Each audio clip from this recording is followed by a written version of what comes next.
Bonjour à toutes et à tous et bienvenue sur Evolution Talk, le podcast pour évoluer ensemble en tant qu'êtres humains et humanité. Je suis Benjamin Lotin et j'ai la grande joie d'être aujourd'hui en la compagnie de Mathilda Moutoussamy, thérapeute énergéticienne. Bonjour Mathilda. Bonjour Benjamin. Merci d'avoir accepté mon invitation. Merci à toi. Est-ce que tu pourrais nous parler du parcours qui t'a amené à exercer en tant que thérapeute ? Alors, c'est une histoire qui pourrait être assez longue et que je pense je vais mettre par écrit un jour en livre parce que la résumer aussi rapidement, c'est un exercice difficile.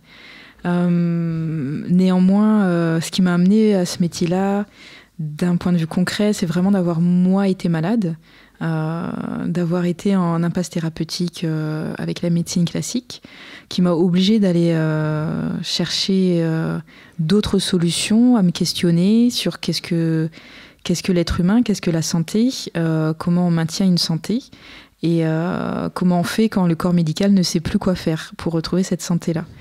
Et en me posant cette question-là, ça m'a fait changer mon mode de vie, mon mode de fonctionnement, mon regard sur la vie, jusqu'à arriver vraiment dans des thérapies énergétiques qui, pour moi, ont été extrêmement révélatrices parce que extrêmement efficaces, là où tout le reste était complètement en impasse.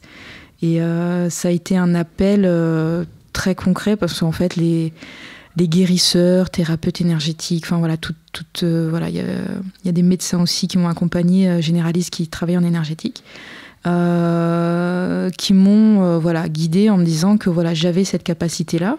On l'a tous d'une certaine manière, mais une certaine forme d'empathie, peut-être plus développée, d'ultrasensibilité, qui me permet moi de ressentir très très facilement tout ça.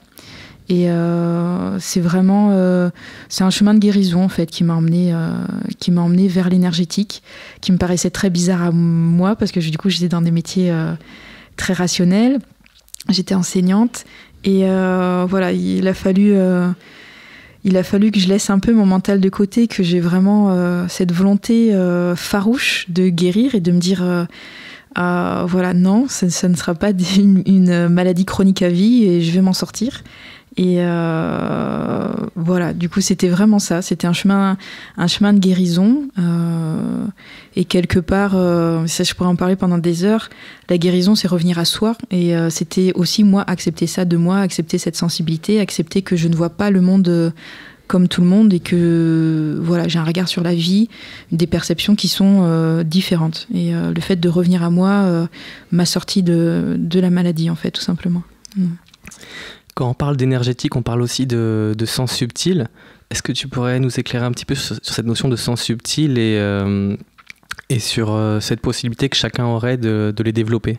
Ouais, alors en sens subtil, déjà je pense que nos 5 sens, on les maîtrise pas forcément à fond.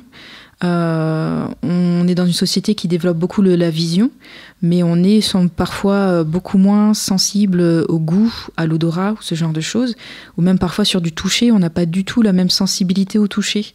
C'est des choses qui se développent. Moi j'ai une formation de base en sophrologie, donc c'est vraiment un moyen de devenir de plus en plus conscient. Ne serait-ce que tout un tas de techniques, le yoga notamment, apprennent à respirer. On respire en permanence, mais on ne respire pas forcément bien. Il y a différentes techniques et la respiration permet de faire déjà énormément de choses. Donc ne serait-ce que sur les 5 sens, il y a déjà quelque chose à faire pour être plus conscient des 5 sens. Et ce qui amène beaucoup plus de présence, beaucoup plus de conscience, qui permet de gérer les émotions, parce que plus on est à l'écoute de nos sens, plus on est centré à l'intérieur de nous-mêmes. Et plus on peut découvrir des choses. Manger rapidement un repas, je pense qu'on l'a tous déjà expérimenté, manger rapidement un repas parce qu'on a de boulot, parce qu'on est pressé, et prendre le temps de manger exactement le même repas, en prenant le temps de ressentir les papilles, etc., on n'a pas du tout l'impression de manger le même repas, en fait, même si c'est les mêmes ingrédients, ça a été cuit de la même manière, etc. Donc ne serait-ce que là-dessus, en fait, on a vraiment des choses à écouter. Je pense que c'est de l'ordre de la conscientisation. Peut-être le mot conscientisation, il est peut-être difficile à cerner. J'aime bien dire écouter, en fait, simplement écouter les 5 sens. C'est déjà beaucoup, en fait. On est dans une société où on nous demande d'aller vite et on nous apprend pas forcément à bien écouter ça de base. Et donc au-delà des 5 sens, ce qu'on appelle le 6e sens, Et j'aimais bien, je crois que c'est un thérapeute qui s'appelle Éric Michel qui expliquait qui le formulait très bien, d'y dire que le sixième sens c'est la quintessence, c'est l'alliance de tous ces sens. Donc vraiment la base c'est vraiment déjà d'écouter plus, d'être à l'écoute des sensations corporelles, le toucher. On a là vraiment des indicateurs, une sensibilité extrême tous. Voilà, je mets de côté les gens qui ont un problème de goût, avec le goût ou l'odorat parce qu'il y a un vrai problème de sensibilité ou de désensibilisation qui a été faite. Et sur l'écoute aussi, parfois on entend des bruits, parfois on les entend pas, parfois on est à l'écoute, parfois on l'est moins, en fonction de notre fatigue aussi, de notre état, de ce qu'on vit. C'est très mouvant au quotidien. Et j'aime cette notion de dire que voilà, l'alliance de tous nos sens, quand on est vraiment connecté à tous les 5 sens, déjà, il se passe quelque chose, sans aller parler de troisième œil, d'intuition, de choses comme ça. Déjà, cette écoute corporelle, qui est beaucoup dans l'ancrage et vraiment dans la matière, déjà, elle permet déjà d'ouvrir le regard, la perception, et déjà de comprendre le monde différemment, en fait. Déjà, se comprendre soi, c'est toujours la base, de partir de soi, se comprendre soi différemment, et ensuite, de percevoir le monde différemment aussi. Et au-delà, effectivement, une fois qu'on a ancré tous les sens, qu'on est vraiment bien dans son corps, dans ses corporalités, on peut aller explorer du coup ce que tu as parlé de sens subtil, la capacité à percevoir autre chose. Alors, quand on a développé par exemple le toucher, si on le développe énormément, on va commencer très rapidement à sentir l'énergie. On va sentir qu'on sent quelque chose qui n'est pas palpable, qui n'est pas là. C'est quelque chose qui peut venir assez rapidement. C'est vraiment de développer cette notion de sensibilité. Après, quand on travaille, ça peut venir. Il y a une notion, il y a 2 voies possibles. On peut le travailler, mais il y a des fois, ça vient tout seul en fait. Ça vient tout seul. Moi, ça m'est déjà arrivé de voir des petits jeunes, des adolescents qui arrivent dans mon cabinet, qui sont paniqués parce que tout d'un coup, ils se sont mis à sentir plein de choses. Du coup, ils ont des angoisses, ils comprennent pas ce qu'ils sentent. Mais en fait, quand on discute, voilà, c'est juste qu'il est en train de capter tout un tas de choses. Donc dans ces cas-là, je leur explique que voilà, le corps c'est un radar, il capte tout un tas de choses en même temps, et que c'est pas gênant de ressentir tout ça dans le corps en fait. Et effectivement, on n'a pas l'habitude d'ouvrir ça. Et donc après, effectivement, quand on peut travailler sur l'intuition, on peut commencer à sentir des choses qui ne sont pas là, ressentir l'énergie. Alors ça peut être la voir, ça peut être entendre des messages qui ne sont pas forcément là. C'est vrai que on peut se dire « Ah, c'est mon imagination, ah, j'ai entendu quelque chose, etc. » Mais après, le fait de vérifier, après l'information, de vérifier, parfois on se rend compte que l'information qu'on a, elle est véridique, elle correspond à une vérité, etc. Voilà, sans que j'ai la prétention de dire, parce que j'ai quand même un cerveau rationnel, donc je sais qu'à l'heure actuelle, on ne peut pas prouver tout ça encore. Et j'espère que, voilà, que les sciences vont s'intéresser et de plus en plus vont pouvoir le prouver. Et dans tous les cas, c'est comment on joue et comment on utilise, d'un point de vue positif, toutes ces informations qui arrivent là d'un point de vue médiumique ou intuitif, etc., qui revient à vraiment ressentir corporellement. C'est... pour prendre l'exemple du pendule, quand on utilise un pendule, effectivement, c'est nous qui bougeons le pendule. C'est-à-dire que vraiment, c'est l'ensemble du corps qui est un radar et qui capte des messages, en fait. Et moi, j'aime bien toujours ramener les gens à... Ok, déjà, la première chose à faire, c'est d'être connecté à la corporalité. Et déjà, vraiment, cette notion de développer les 5 sens, elle est déjà extrêmement intéressante, en fait, pour démarrer. Oui, peut-être faut-il d'abord commencer par être pleinement présent à ces 5 sens pour pouvoir ensuite développer les sens subtils. Pour ceux qui nous écoutent et qui ne connaissent pas ces autres sens, peux-tu nous en parler ? Quels sont-ils ? Alors, c'est ce qu'on appelle... Après, il y a différentes appellations. On peut dire intuition, on peut parler de troisième œil. Ça nous vient de l'Inde, où on parle du troisième œil pour le centre énergétique qui est au niveau du front, du coup, et qui serait comme un troisième œil qui s'ouvre. Donc ça correspond à justement, quand on voit déjà avec les 2 yeux, ça permet d'ouvrir d'autres choses. Donc cette intuition, ce troisième œil, on l'a tous en fait d'une certaine manière, parce qu'on a tous cette habitude de sentir quelque chose et on ne comprend pas pourquoi, c'est pas rationnel d'avoir des sensations. Donc on a cette sensibilité-là qui nous parle en permanence. Donc, mais concrètement, ça va être les personnes qui commencent à ouvrir leur troisième œil, ça va être des personnes qui voient des choses qui ne sont pas là dans la matière. C'est mon cas, je suis clairvoyante, donc je vois des couleurs autour des gens, je vois des couleurs autour de tout ce qui est vivant, des structures énergétiques, ça fait comme des formes énergétiques en réseau, etc. Donc c'est ma manière de voir, tous les clairvoyants ne voient pas forcément de la même manière. Ça peut être d'entendre des choses. Donc il y a beaucoup de médiums ou de gens qui travaillent en guidance, en voyance, il y en a beaucoup qui entendent. Ils ont vraiment une voix qui parle à l'intérieur d'eux. Il y a aussi quelque chose qui est de l'ordre de l'intuition qu'on va souvent prendre pour qu'on va difficilement cerner pour l'intuition, parce que tout d'un coup on a une réponse qui arrive dans la tête et on ne sait pas d'où est-ce que ça vient. Donc on sait, mais on ne sait pas comment on sait. On appelle ça la clairsentience, et on sait mais on ne sait pas pourquoi. Ça on l'a beaucoup tous. Après c'est voilà comment l'identifier par rapport au discours mental, à l'imagination et à ces informations là qui arrivent bim comme ça un petit peu d'un coup. Donc il y a tout le clair ressenti. Voilà, je parlais beaucoup de l'importance de ressentir les choses. Quand on développe ces sensations physiques, on peut ressentir, je rentre dans une pièce, je sens un poids dans mon dos. Voilà, enfin, moi je sais, j'ai développé cette capacité à la sentir, voilà, quand ça résonne à tel endroit dans mon corps, je sais que ça correspond à ça. Et sachant qu'on a tous une carte, on va dire, corporelle différente, en fonction de la situation. S'il y a de la colère, si quelqu'un est en colère en face de nous, on va le sentir dans le ventre, quelqu'un d'autre va le sentir, je sais pas, dans la main, on est tous différents. Donc il y a cet aspect-là corporel, de ressentir avec le corps. Comme si le corps est vraiment une antenne radar exceptionnelle, vraiment pour nous guider. Et après, des choses qui sont en général moins développées, c'est le fait d'avoir des odeurs. Il y a des gens qui vont pouvoir être guidés parce qu'il y a des odeurs. Il y a telle odeur à tel endroit là.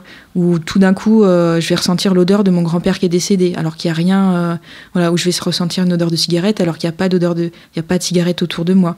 Ça va être des choses comme ça. Ou une odeur d'encens, alors que voilà, je suis en pleine forêt et c'est pas du tout logique que je chante une odeur d'encens. Et encore peut-être un peu plus difficile, c'est le goût. Il y a des gens qui vont avoir des goûts qui apparaissent dans leur palais, alors qu'il n'y a rien qui corresponde, ils ne sont pas en train de manger, il n'y a rien. Alors c'est quelque chose de plus rare, mais ça existe aussi. Il y a des gens qui vont avoir des informations parce que tout d'un coup ils vont avoir un goût alors qu'ils ne sont pas en train de manger quelque chose. Ça va pouvoir leur indiquer quelque chose. Voilà. Donc ça c'est les principaux moyens. Et après, voilà, il peut y avoir différentes choses. Ça peut être des sensations dans la main. Ça c'est en lien avec le chakra des mains. Donc on est toujours dans la corporalité. Il y a des gens qui vont ressentir du chaud, du froid, des picotements. Alors c'est vrai, on parle de la main parce qu'on est plus sensible dans la main que dans d'autres parties du corps, mais c'est vrai aussi dans d'autres parties du corps. On peut sentir des choses sous la plante des pieds, on peut sentir dans les jambes, enfin voilà, il y a plein d'endroits où on peut ressentir. On connaît le fait de ressentir des sensations au niveau du cœur, ça parle à tout le monde. Avoir des sensations dans le ventre, ça on le connaît plutôt en négatif, quand voilà, il y a de la peur, il y a de la colère, il y a des choses qu'on ne digère pas aussi. Moi, comme je travaille beaucoup avec les femmes pour connecter au bassin, moi je les invite aussi à ressentir dans le bassin. Le bassin dit énormément de choses sur est-ce que la situation elle est bonne ou pas pour moi. Ça dit normalement ça dit énormément de choses. C'est vraiment cette écoute corporelle qui est très importante. Et voilà, je pense que j'ai à peu près résumé. Après, il y a d'autres familles. Il y a différentes classifications qui ont été faites depuis le 19e siècle pour un peu comprendre, poser un cadre autour de tout ça. Après, ça reste... Là, on est en train de segmenter pour essayer de mieux comprendre, mais en général, c'est souvent plusieurs choses associées, en fait. Pour prendre mon exemple, je vais voir et ressentir en même temps en général. Il y a des gens qui vont avoir une odeur et avoir une information, un son, une musique en même temps. Donc c'est plutôt un assemblage en fait à chaque fois qui fait que la personne, à force de se connaître, va pouvoir se faire confiance, être guidée, etc. Pour donner un exemple, moi quand il y a quelque chose qui veut m'alarmer que j'ai pas vu ou genre un danger, j'ai comme l'impression qu'il y a un coup de klaxon. J'entends un coup de klaxon et donc j'ai vérifié. La première fois, j'ai cru que c'était vraiment un coup de klaxon, sauf que j'étais avec des amies et elles avaient rien entendu. Donc c'est arrivé une première fois, c'est arrivé une deuxième fois, c'est arrivé une troisième fois. Je me suis dit bon, ok. Et donc j'ai repéré que dans ces moments-là, il y avait attention, fais attention. Voilà, il y a quelque chose sur la route ou il y a un danger ou voilà, ça me permet de. C'est comme une alerte intérieure qui se met en marche pour que moi je fasse attention à ce qui se passe à l'extérieur. Pour revenir sur les sens subtils, est-ce que tu as toujours eu ces ressentis ? Et est-ce qu'on perçoit la vie différemment avec ces sens ? Alors oui, forcément, oui, de mon point de vue. Je ne sais pas si c'est vrai pour tout le monde. parce que ça dépend comment aussi on accueille ces sens-là, quelle part de vérité on leur donne, quelle place on leur fait. Moi, dans ma vie, petite, je sentais. Après, j'ai eu des périodes dans ma vie où j'ai plus ou moins fermé parce que ça me dérangeait, parce que je n'arrivais pas à gérer, parce que je sentais trop de choses. Donc, ça n'a pas été quelque chose de linéaire dans ma vie. Donc, si tout d'un coup, ça se refermait, ça se rouvrait d'un coup, ça se refermait. Il y a des stimuli extérieurs qui faisaient que parfois ça se rouvrait. Et du coup, pour moi, c'est quelque chose d'aléatoire. Typiquement, quand on fait la fête, qu'on mange gras, qu'on va boire de l'alcool, on va être moins connecté à cette corporalité et à cette sensation. Il y a ou quand on vit d'une situation de stress dans notre vie, tout le corps va se tendre, on va être moins à l'écoute de soi-même, donc moins à l'écoute de tout ça. Donc c'est pas quelque chose de linéaire, c'est vraiment quelque chose de flottant, c'est comme un équilibre permanent à chercher. Et où si on veut rester...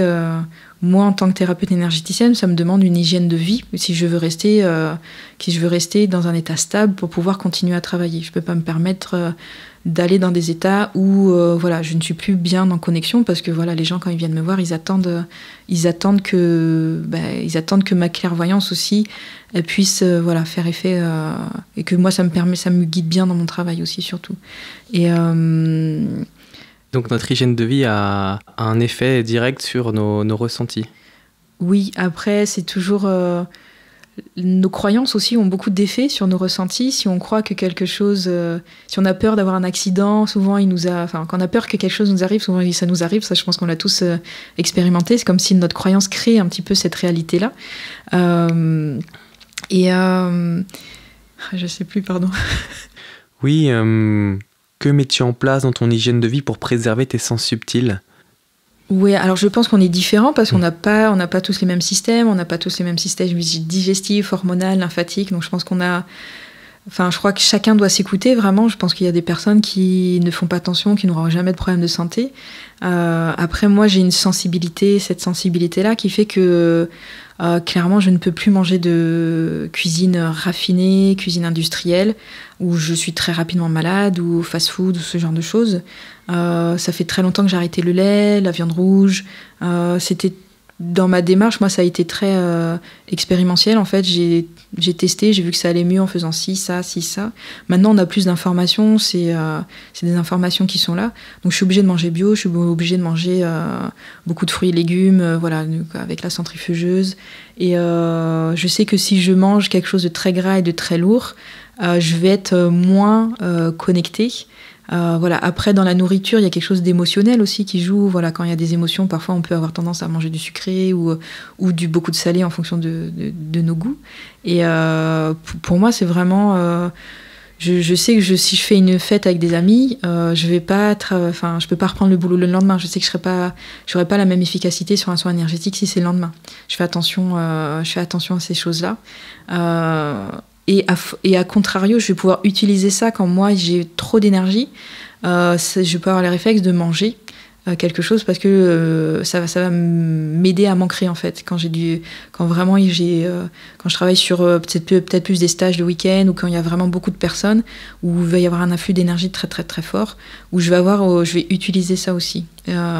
Ça veut dire aussi faire attention à son sommeil, ça veut dire en fait faire attention à soi en fait, ça revient à ça, d'être obligé d'être dans une écoute intérieure qui ne permet pas de décrocher en fait de ça. Moi j'ai besoin d'être connectée à mon intuition tout le temps. Quand je pars en vacances, c'est pas grave, là je peux décrocher, mais je fais toujours attention. Si j'ai une fête, un anniversaire, un mariage, je sais que je vais pas caler du boulot dans les 2-3 jours après en fait. Je vais laisser du temps pour moi que mon corps récupère tranquillement. Voilà. Peut-être y a-t-il un lien entre l'alimentation de moindre qualité de notre société moderne et le regard qu'elle porte sur les sens subtils ? Penses-tu que la perte de qualité de l'alimentation aujourd'hui réduit également notre perception des sens subtils ? Ouais, ça me fait penser à quelqu'un qui m'avait fait la réflexion une fois, mais pourquoi dans les salons bien-être, il y a des thérapeutes et il y a des choses à vendre et ça parle de nourriture et il y a plein de choses à côté en fait.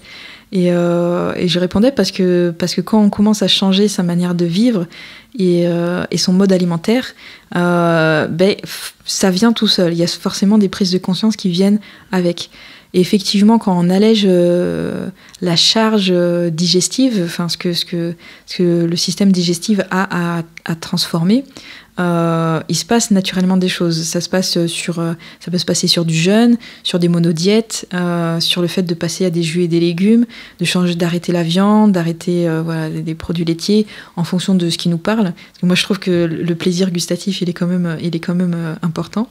Et de modifier. En fait, c'est quelque chose qui vient tout seul. Les personnes qui font attention à leur alimentation, généralement, il va se passer quelque chose. Parce que du coup, l'énergie qui, normalement, est donnée à digérer tous les aliments, il va y avoir une énergie dans le corps qui va être libérée pour autre chose. Et aussi parce que plus le système digestif il est équilibré, il est nettoyé, il est moins encrassé, plus on va être conscient des choses. C'est... L'effet le plus concret, c'est si on fait un jeûne ou si on fait attention à la nourriture en modifiant un petit peu, on peut très rapidement sentir vraiment qu'au niveau cérébral, on fonctionne mieux, on a les idées plus claires. Ça, je pense que tous les gens qui ont fait un petit peu de jeûne ou qui se sont modifiés un petit peu l'alimentation ont pu le ressentir. C'est quelque chose que en une journée, on peut ressentir tout d'un coup, pouf, les idées s'éclairent, etc. Donc forcément, quand l'intestin est allégé, quand le système digestif est allégé, ça allège au niveau du cerveau, ça allège au niveau des sensations, et forcément ça change les choses, ça change la manière de percevoir. Donc pour moi, voilà, oui, c'est vraiment essentiel. C'est quelque chose qui est inhérent, qui va avec, et en même temps, je reste sur l'idée que comme on n'a pas tous les mêmes systèmes digestifs, il y a des gens qui mangent énormément qui vont jamais grossir, il y a des gens qui mangent qui grossissent. On n'a pas tous les mêmes capacités digestives, d'assimilation. Et quand je dis digestif, assimilation, c'est pas que la nourriture, c'est vraiment tout dans les événements de la vie qui nous arrivent. Ça reste que voilà, il y a la porte ouverte. On n'aura pas tous le même régime alimentaire en fait. Les principes ayurvédiques, en Ayurveda on l'explique, on n'est pas tous constitués de la même manière, donc les régimes alimentaires et la manière de vivre sont différentes. Il y a des gens qui ont besoin de dormir 8 heures, il y a des gens qui ont besoin de dormir 4 heures et tout va bien. Voilà, c'est toujours important de s'écouter parce qu'on n'est pas tous pareils en fait. Est-ce que tu penses que notre société actuelle a du mal à accepter notre unicité, le fait qu'on ait chacun nos singularités et nos visions du monde ?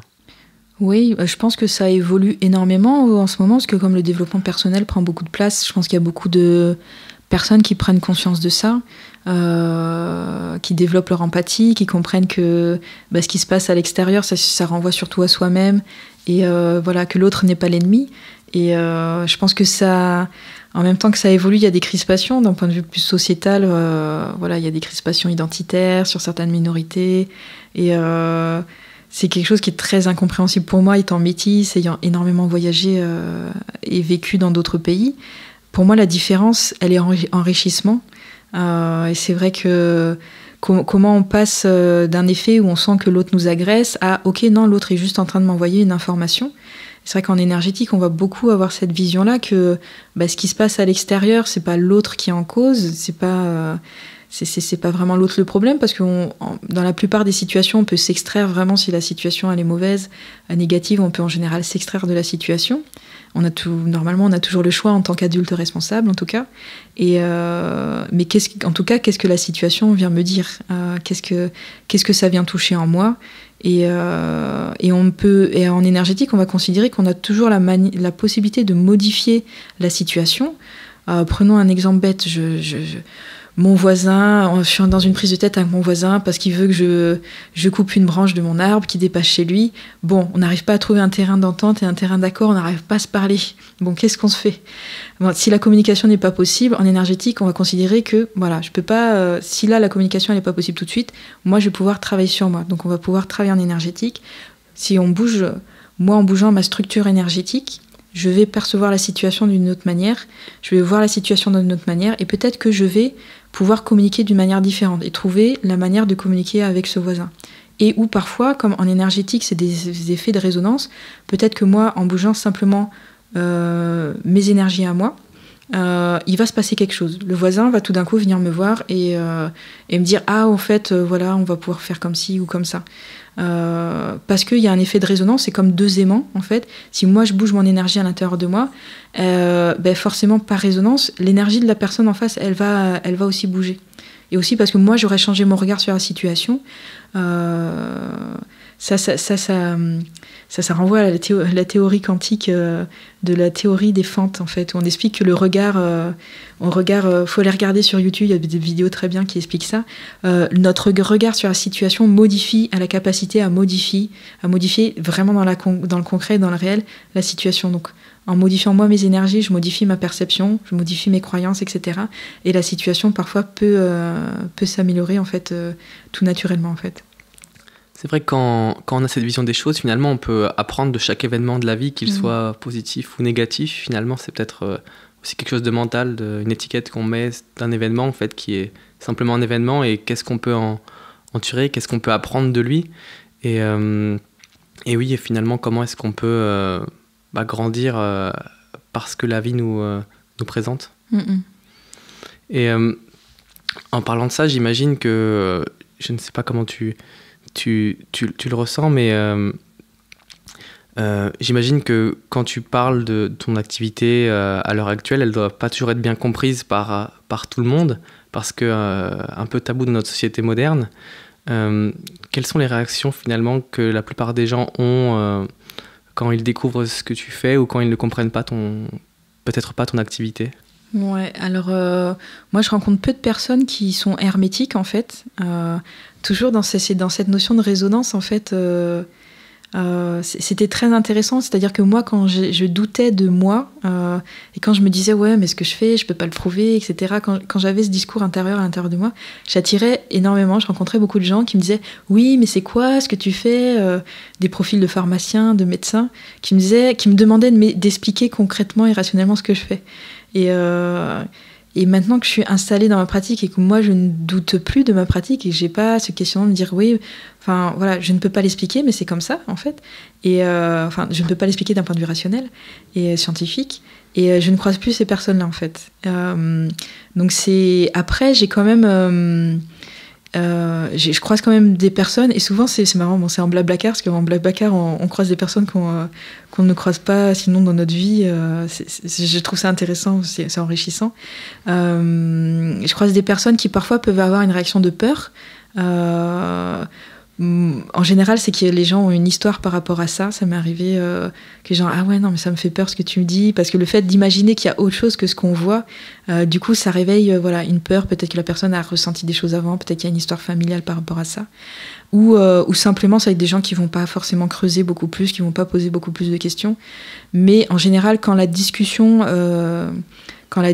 vient, moi je ne rencontre plus de personnes qui me disent ah non je n'y crois pas, où ils vont juste dire oui, ils vont dire c'est difficile à comprendre, ou moi je rencontre de plus en plus de personnes, quasiment tout le temps, des gens qui me disent qui me disent, parce que moi je suis thérapeute énergéticienne, que je l'assume, que je le dis, je rencontre plutôt des gens qui vont confier quelque chose qu'ils ont souvent jamais confié à quelqu'un. Ah oui, à tel moment, il y a combien d'années, j'ai vécu tel truc et j'ai ressenti tel truc, ou j'ai vécu ça et c'était très bizarre et c'est pas explicable rationnellement. Je pense qu'on a tous cette histoire-là. On a tous vécu des choses où à un moment où on comprend pas pourquoi ça s'est passé. Il y a un élément qui nous manque pour comprendre ce qui se passe. Et je rencontre très peu de personnes qui pensent qu'il n'y a pas autre chose que ce qu'on en voit. C'est vrai qu'il y a peut-être une difficulté à en parler, qui est à l'heure actuelle pour moi en train de bouger dans notre société. Je pense qu'on en parle de plus en plus et du coup les personnes osent de plus en plus en parler, sans avoir peur d'être jugées, d'être rejetées, etc.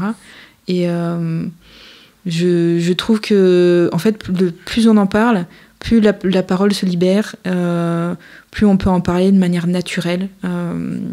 Et c'est vrai que comme j'ai beaucoup voyagé, typiquement en Inde, c'est normal de parler de spiritualité, c'est normal de parler de divinité, c'est normal de parler de tout ça. Pour moi, j'ai l'impression que c'est en train de bouger en France. C'est vrai que peut-être il y a 20 ans, il y a 15 ans, c'était peut-être un peu plus bizarre, où tout de suite, il y avait l'étiquette sectaire, ou peut-être Baba Cool, je sais pas. Et Je pense qu'il y a vraiment une prise de conscience globale qui est en train de se faire. Il y a un retour à l'écoute intérieure, de se poser, parce qu'il y a les excès qu'il y a dans notre vie, où ça va vite, on nous demande beaucoup d'être productif tout le temps, sur tous les plans, etc. Et vraiment, moi, je suis très positif là-dedans. Hein. J'ai des profils, je vois des gens en soins individuels qui ont des profils de métiers de cadre à responsabilité, des gens très rationnels à la base. Voilà, où le questionnement, il est là. Ok, il y a peut-être quelque chose d'autre. On peut pas le prouver, mais je peux m'en intéresser, je peux jouer avec, je peux l'utiliser peut-être pour avancer plus vite dans ma vie, etc. En fait, rien n'empêche d'être tout à fait rationnel et ouvert d'esprit. Pour revenir sur ton parcours, toi qui as été professeur d'histoire-géographie, c'est quelque chose que l'on peut aborder, l'ouverture à l'expérience de l'autre, l'ouverture à d'autres vérités, le fait qu'il y ait plusieurs vérités et qu'on ait à développer à la fois notre intuition et notre sens critique.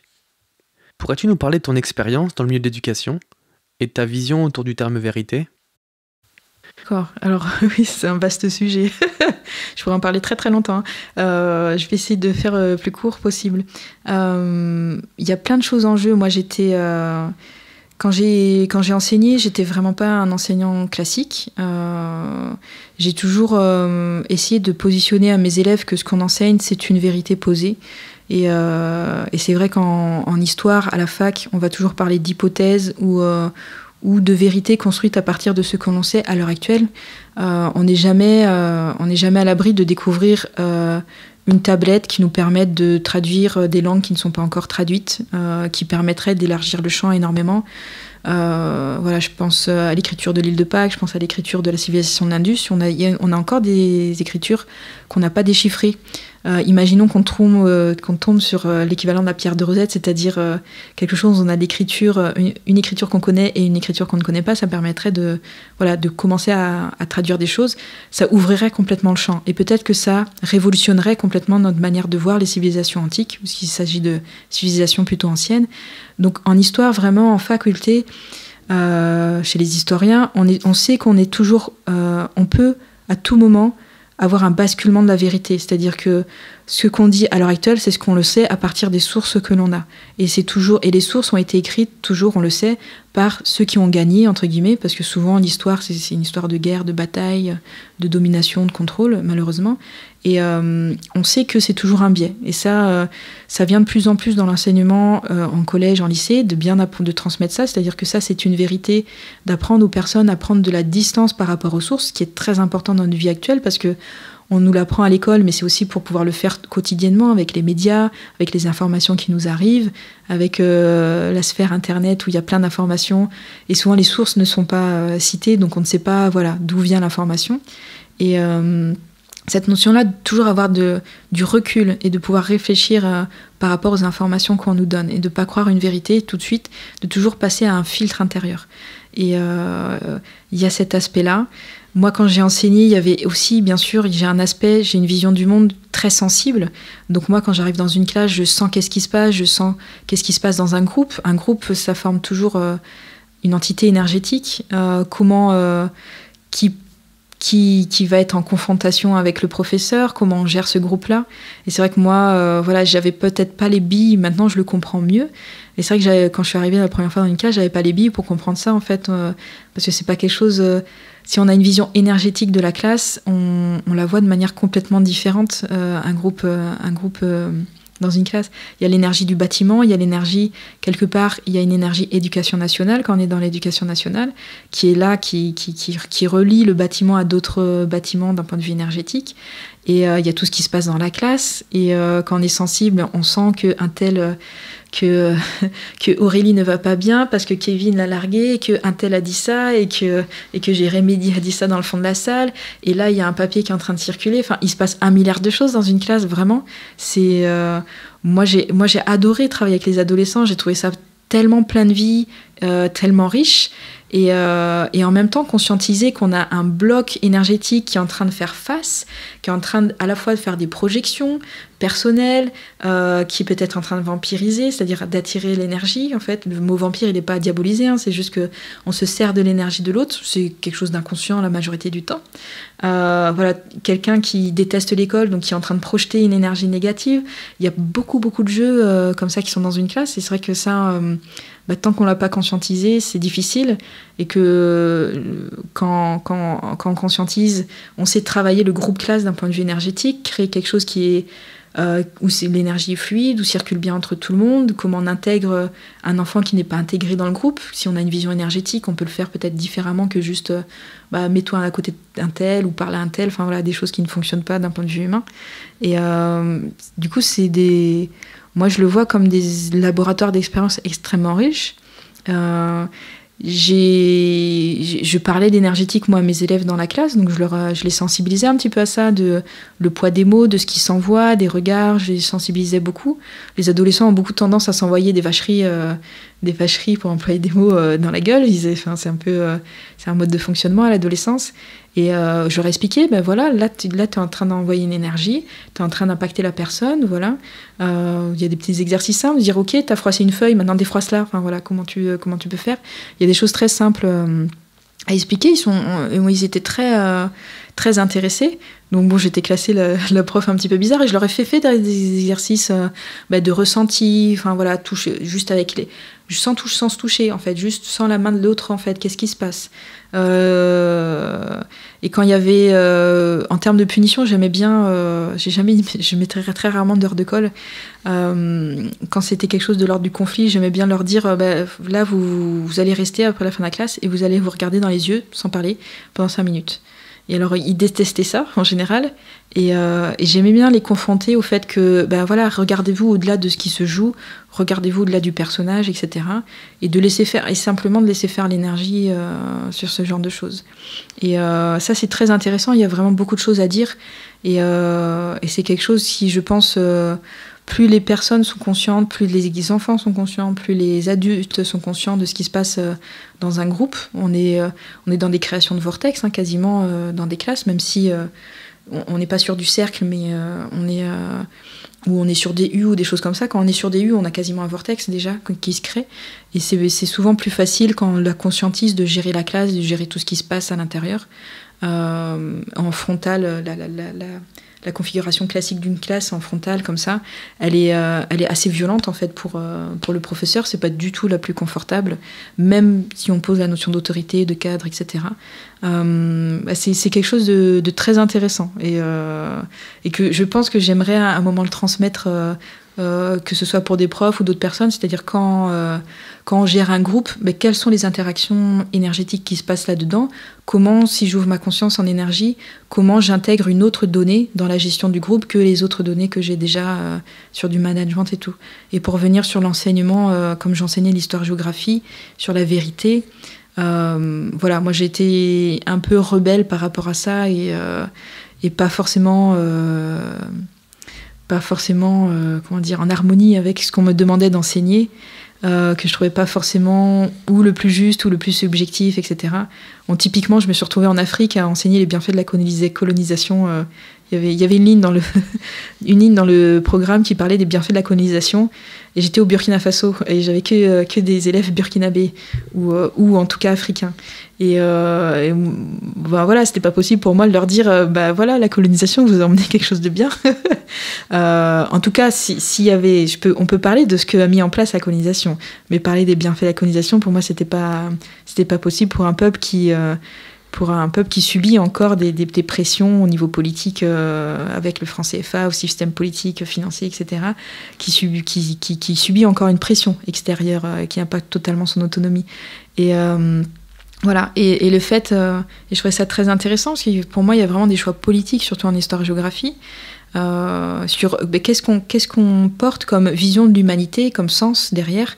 Parce que si on met en avant des personnages politiques comme Napoléon, comme Louis XIV, qui ont eu des règnes flamboyants d'une certaine manière, mais qui d'un point de vue recettes de l'État étaient complètement catastrophiques, ont ruiné les dettes les comptes de l'État, qui ont laissé la France ruinée, et qui avaient des comportements très belliqueux ou très contrôlants, ou Voilà, qu'est-ce qu'on est en train de dire de qu'est-ce que c'est que diriger, et derrière, qu'est-ce que c'est que l'humain, quelle personne on choisit de mettre en avant, quelle qualité humaine derrière on choisit de mettre en avant. Ça m'a toujours un petit peu dérangé là-dessus, sur les focus, notamment sur les grands personnages de l'histoire de France. Il y a des personnages qui ont laissé... des rois de France qui ont laissé le royaume en très bon état, qui ont bien organisé le royaume, qui ont des bilans d'un point de vue compétences, les gens mangent à leur faim, voilà, il y a plus de liberté, dont on parle peu, qui ne sont pas mis en avant, alors qu'il y a des bilans extrêmement positifs. Et ça, c'est toujours, voilà, derrière, c'est quelle vision de l'humanité, qu'est-ce qu'on met en avant. À l'heure actuelle, il y a beaucoup, le devoir de mémoire est très très présent dans les programmes scolaires. Voilà, est-ce que le devoir de mémoire, s'il est juste à un moment donné pour que la guerre ne puisse pas reprendre partie, comment on apprend la différence, comment on apprend à communiquer, comment on apprend comment tout ça fonctionne, etc. Voilà. Ce que je peux dire à peu près, mais c'est résumé parce que je pourrais en parler pendant des heures. C'est vrai que il y a plusieurs choses auxquelles on ne pense pas forcément, qu'on pourrait modifier à l'école ou dans le système éducatif. Rien que par exemple, comme tu disais, l'agencement des tables. J'ai le souvenir, moi, de professeurs souvent de langue qui mettent les tables en U pour certaines raisons. Et c'est vrai que les sensations, les échanges au travers de la classe et la position du professeur sont différentes que quand les tables sont toutes alignées en faisant bloc, comme tu dis, face à un professeur.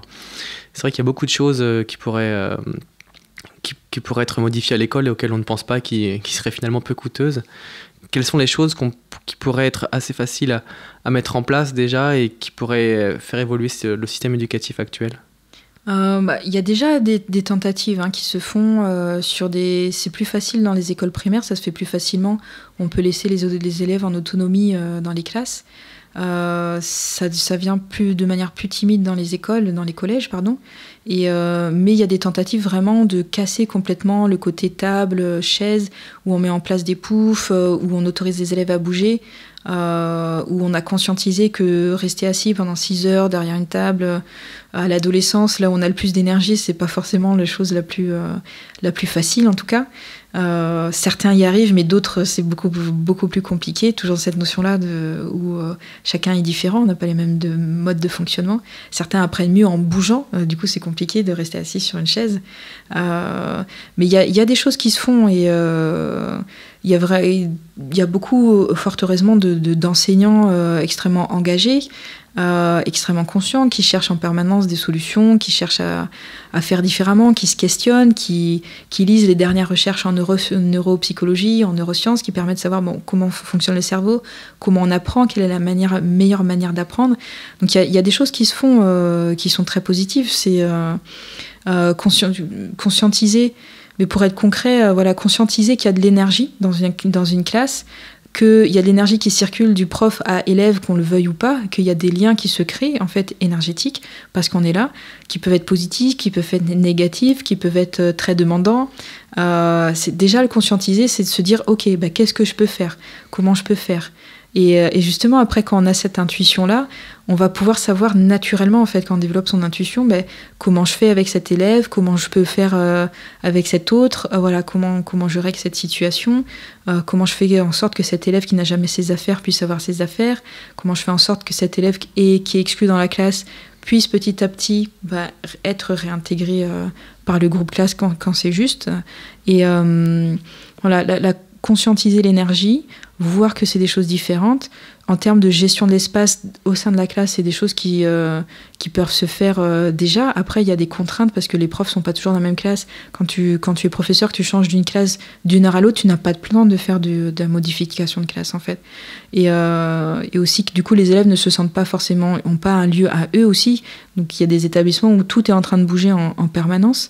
Il n'y a pas cette notion de sécurité qu'on a au primaire et qui permet aux instituteurs, professeurs des écoles d'asseoir quelque chose dans l'espace en fait, dans la géométrie.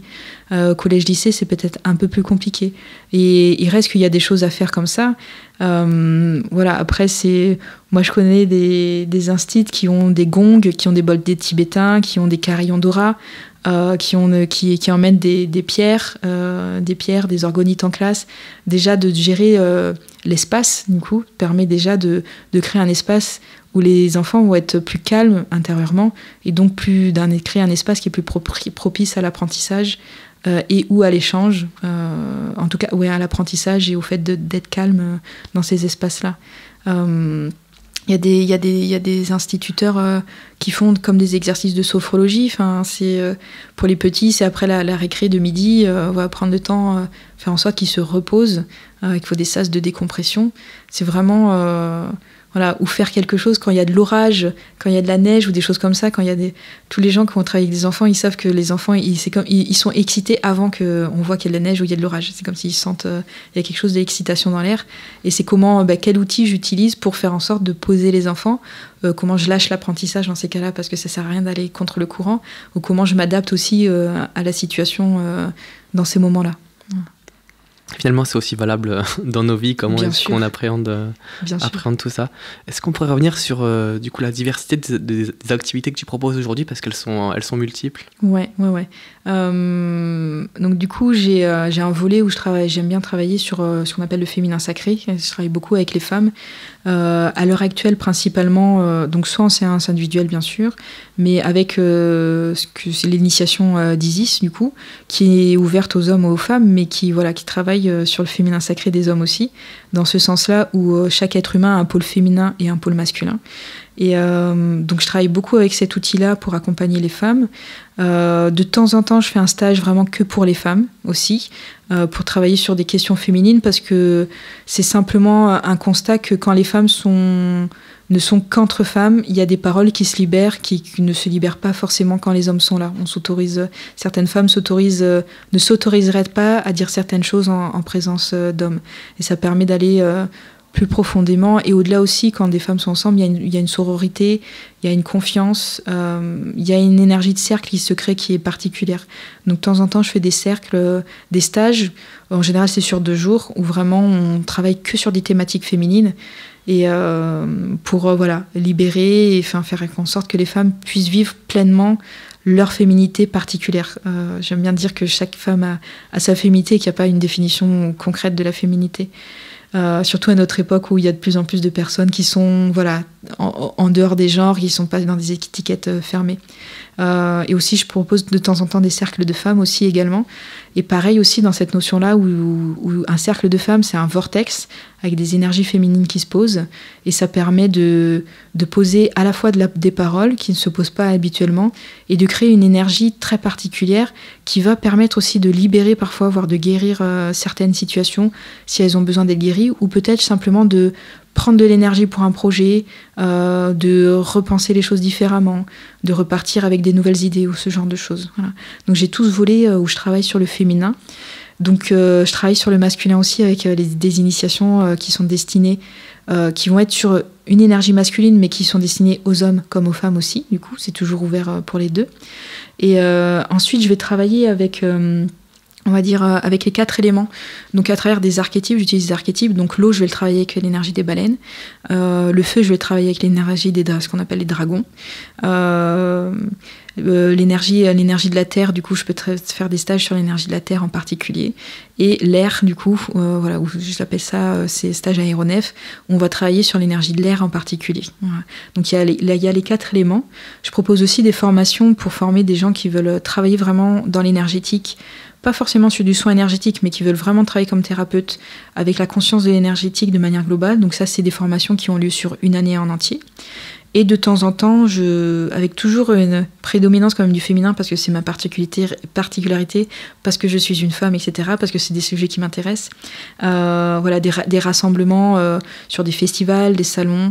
L'année dernière, on a fait un festival Isis, du coup, qui était ouvert aux hommes comme aux femmes, où on a travaillé particulièrement avec l'énergie d'Isis, qui est une énergie vraiment de... On n'a pas de mot vraiment français, mais en anglais, il y a empowerment, je pense que je ne dis pas correctement, mais empuissancement. C'est-à-dire comment on prend puissance, comment on s'autorise à être pleinement soi-même, en abandonnant le regard des autres, les blessures de rejet, d'abandon, enfin voilà, tout ce qui peut empêcher d'être soi-même, mais de pouvoir s'incarner pleinement, totalement, et de vibrer, enfin, et d'être bien en fait au final, hein, c'est le but de la manœuvre, de vivre pleinement connecté à soi. Donc des festivals comme ça, on va travailler avec des activités, des méditations, des mises en situation, des jeux, avec cette notion-là où quand on travaille en collectif, c'est encore plus fort, ça permet d'aller plus loin, parce que plus on a d'énergie en place, plus ça va être fort pour pouvoir libérer des choses en fait.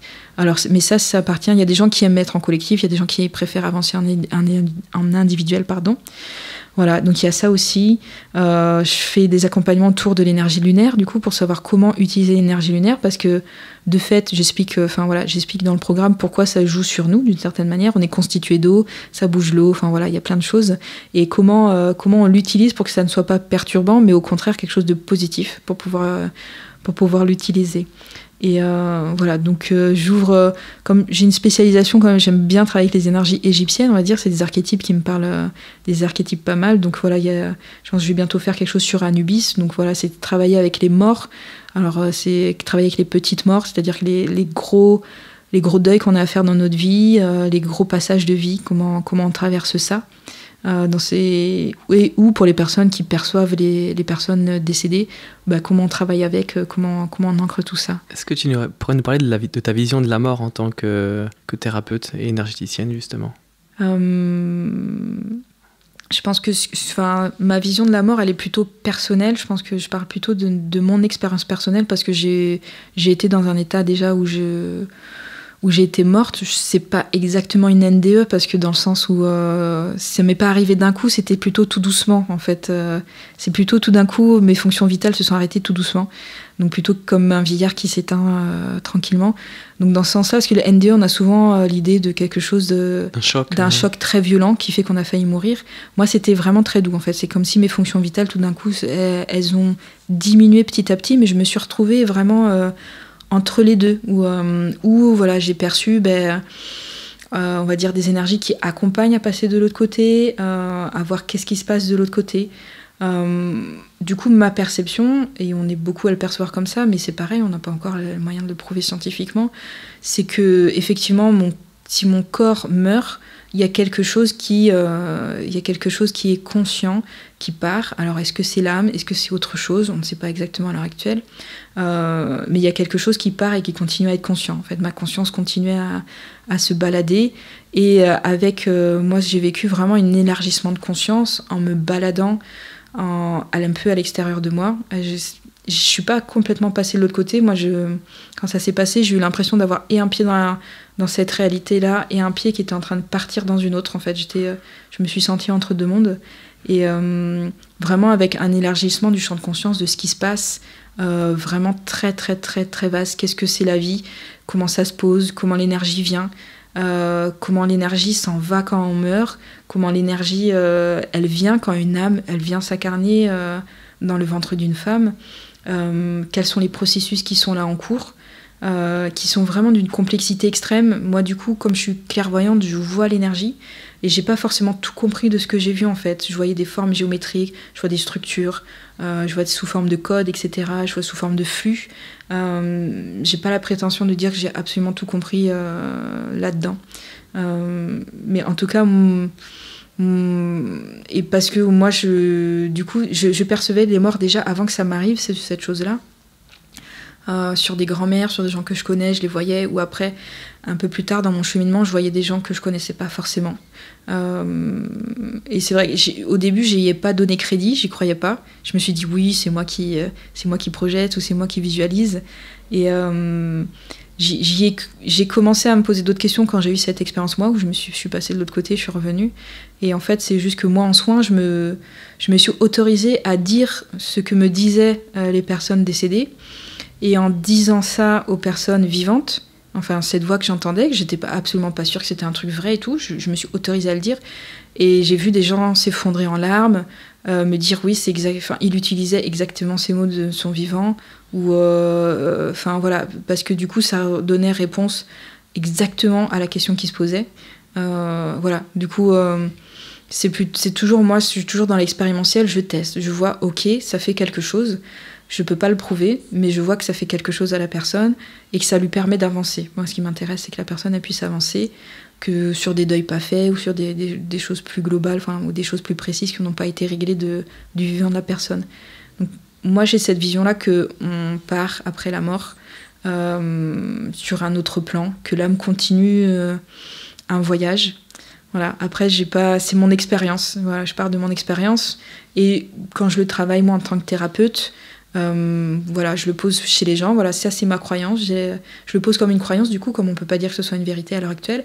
Je crois à la transmigration de l'âme, à la réincarnation. Vous voyez si ça vous parle, si ça ne vous parle pas. Je pense que c'est important que chacun fasse son discernement. Donc les gens qui viennent dans mes stages, je leur dis, peut-être que c'est vrai, peut-être que c'est pas vrai. Par contre, on va jouer avec tout ça. Est-ce que c'est que de l'ordre de l'inconscient? Est-ce que c'est de la réalité? On va pouvoir travailler avec tout ça. Travailler avec un mort, travailler avec quelque chose qui a été fait, travailler avec une vie antérieure. Voilà, à peu près ce que je peux dire là-dessus.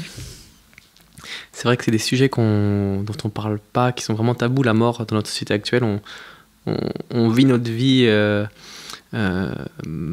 matérielle et dans un monde capitaliste où on profite avant de mourir. Et donc c'est vrai que d'avoir une autre vision de la mort, ça change notre vie finalement. Ouais.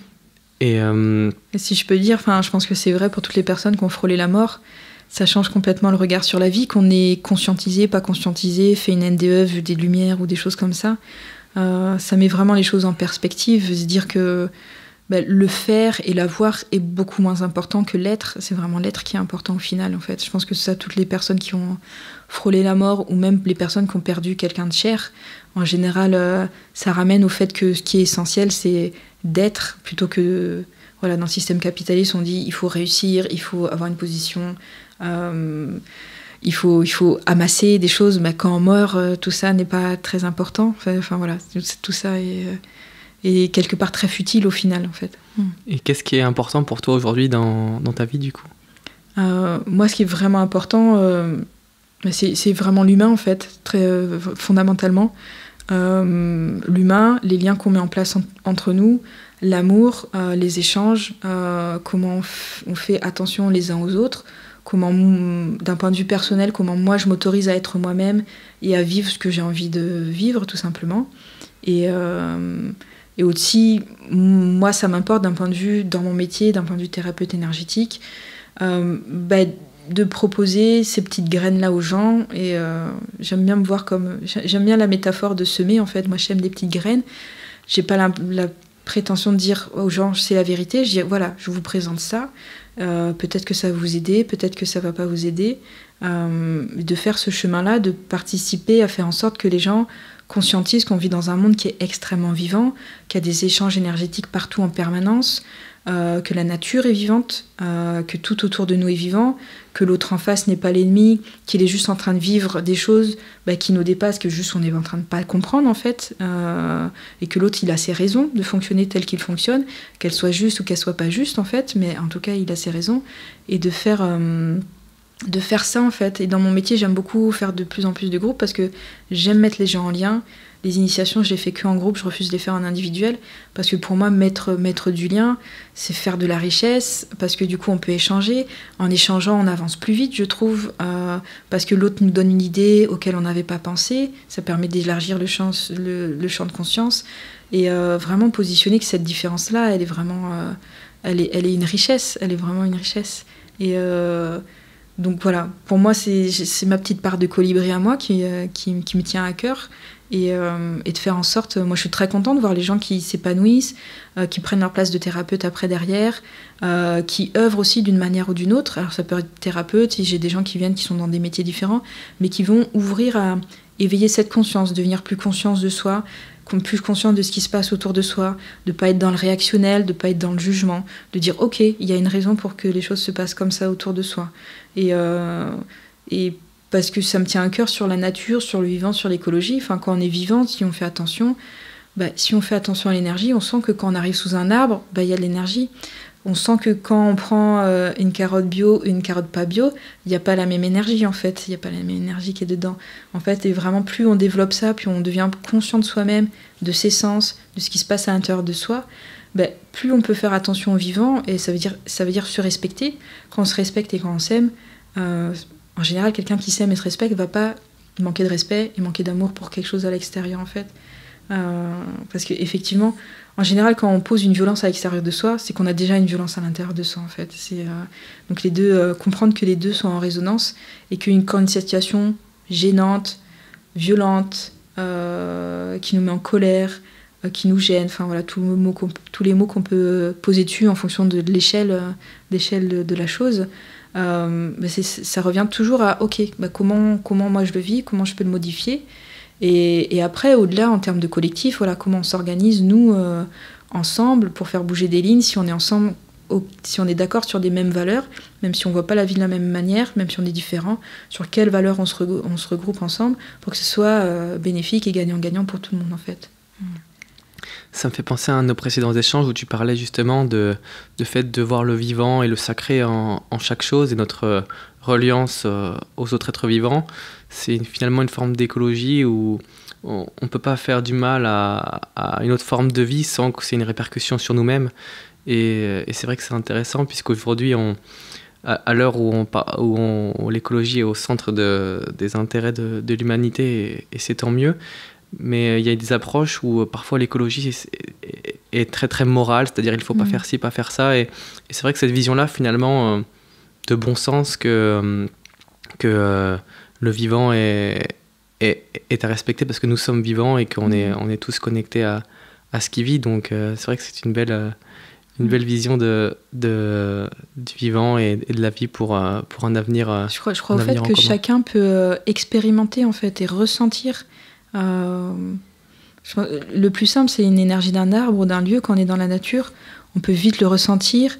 Le fait de développer ces sensations, ça permet assez rapidement de ressentir les différences et de conscientiser, ok, s'il y a une énergie, c'est que c'est vivant d'une certaine manière, et de rentrer, de faire attention aux plantes, les animaux aussi, c'est pareil, de conscientiser qu'il y a quelque chose qui a sa forme de vie, qui n'est pas la même conscience que nous, qui n'a pas la même âme que nous, mais qui a sa vie pleine et entière.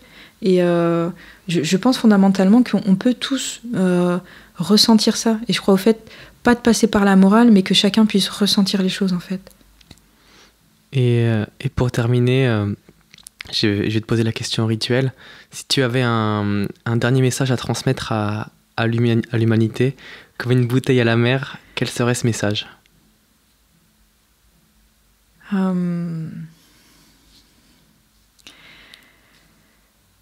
Je crois que ça serait de dire que l'amour a toujours été présent et est toujours présent et sera toujours présent. Parce que l'amour, c'est vraiment quelque chose d'essentiel dans nos échanges sur Terre, entre humains, et au-delà, avec d'autres, avec les animaux, avec tout ce qui se passe autour de nous. La fréquence amour, elle est vraiment essentielle. Et quand je dis l'amour est présent partout autour de nous, c'est que, en fait, dans ma vision, quand moi je regarde la nature, quand je vois l'énergie, que j'ouvre ma clairvoyance, en fait, moi je vois que tout vibre d'amour, en fait. Et je suis très frustrée de ne pas savoir peindre correctement pour ne pas pouvoir le montrer, parce que c'est beau, c'est magnifique la manière dont je le vois. Mais je crois que c'est la chose la plus essentielle auquel moi j'ai été confrontée, que j'ai expérimentée, c'est de me rendre compte que la Terre vibre d'amour, en fait. Tout ce qui est dans la nature vibre fondamentalement d'amour, la Terre vibre d'amour, et qu'on est baigné en permanence là-dedans, en fait. Et c'est juste qu'on le sent pas. Et que si on était connecté à ça en permanence, je pense qu'on vivrait vraiment les choses de manière très, très, très différente. De savoir que l'amour, l'abondance, qu'il y a des choses vraiment beaucoup plus grandes que nous. Je pense à la Terre qui nous porte, en fait, qui nous porte et qui, quelque part, prend soin de nous. Et j'aime pas du tout les discours où on fait parler la Terre et on dit qu'elle va se venger de nous et qu'on la personnifie sous forme féminine et que de manière très dure, parce que c'est vraiment pas du tout la vision que j'ai. Moi, j'ai vraiment... Moi, quand je vois cette fréquence qui sort de la Terre, qui est présente dans toute la nature, elle est d'une bienveillance extrême qu'on a du mal, nous, à percevoir et même à émettre ou à être d'un point de vue humain, en fait. Ça serait comme une supra-maman parfaite. Voilà. Je ne veux pas mettre la barre haute pour les mamans, parce que c'est normal d'être imparfait, mais Ouais, fondamentalement, en fait, les choses, elles sont là, en fait. Ce qu'on recherche, c'est là. Et bien sûr, on doit aller le chercher à l'intérieur de soi. Et c'est en allant chercher à l'intérieur de soi qu'on peut se rendre compte de ça à l'extérieur. Mais en fait, les choses, ce qu'on recherche est déjà là, en fait. Ça, c'est, et fondamentalement, l'amour, je pense que ça guide beaucoup de nos quêtes à tous dans nos vies. En fait, c'est déjà là. C'est déjà là. Je pense que c'est une des choses les plus intéressantes que je peux dire. C'est déjà là et c'est à nous de changer notre regard pour le percevoir. Ouais. Bien, merci pour ce très bel échange et à bientôt pour un nouveau podcast. Merci, avec plaisir.